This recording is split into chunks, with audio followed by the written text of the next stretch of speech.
Hello guys, good morning. তো দেখতেই পাচ্ছ সবাই আমরা রেডি হয়ে গেছি। সকাল সকাল আমরা যাচ্ছি হচ্ছে দীঘাতে। বুঝেই গেছো, আবার নতুন করে বলার কি আছে। তা আমরা যাচ্ছি হচ্ছে দীঘাতে। আর দীঘায় যাচ্ছে আমাদের বোনাই আমাদেরকে নিয়ে যাচ্ছে, কারণ ওদের হানিমুনে ওরা হানিমুন করেনি, তো সেই জন্য ভাবছে ফুল ফ্যামিলিকে নিয়েই হানিমুন করবে। তো এই যাচ্ছে আমাদের বোনাইয়ের মা, মানে আমাদের মাইমা। কাকিমা এখানে চুলকাচুলকি করছে, কারণ এত গরম, গা দিয়ে র্যাশ বেরিয়েছে, তো চুল করছে এবং আমাদের সবাইকেও একটু করে চুলকে দিচ্ছিলো।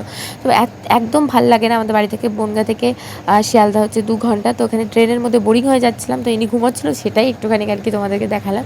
তো আমরা নেমেও পড়েছি শিয়ালদাতে নেমে এখন হাঁটাহাঁটি করছি। যারা যারা দীঘায় গেছে অবশ্যই জানো শিয়ালদায় নেমে কীভাবে আমাদের দীঘায় যেতে হয়। শিয়ালদায় নেমে আমাদেরকে প্রথমে হাওড়া স্টেশন যেতে হয়।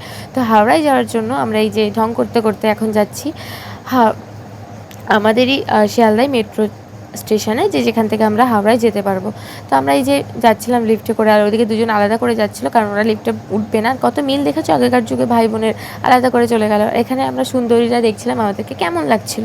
তো তারপরেই আমরা এই যে হাওড়া যাওয়ার কোনো মেট্রো চালু হয়নি বলে তারপর আমাদের 4টে ট্যাক্সি করতে হলো, ভাড়া করতে হলো। তো তারপর আমরা 4টে ট্যাক্সিতে করে আমরা যাচ্ছি হচ্ছে এখন হাওড়া স্টেশনে। হাওড়া থেকে তারপর আমরা দীঘার ট্রেন ধরবো। তো বলতে না বলতে হাওড়া স্টেশনে ঢুকেই যাচ্ছে গাড়ি, এই যে ভুস করে। তারপর আমরা ওয়েট করছিলাম যে ট্রেন আসবে, কিন্তু না, ট্রেনটা 2 ঘন্টা লেট ছিল।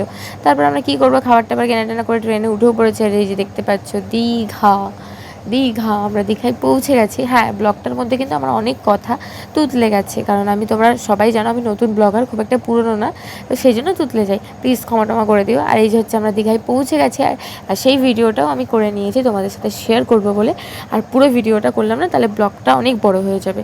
আশা করি ভিডিওটা তোমাদের ভালো লেগেছে। টাটা।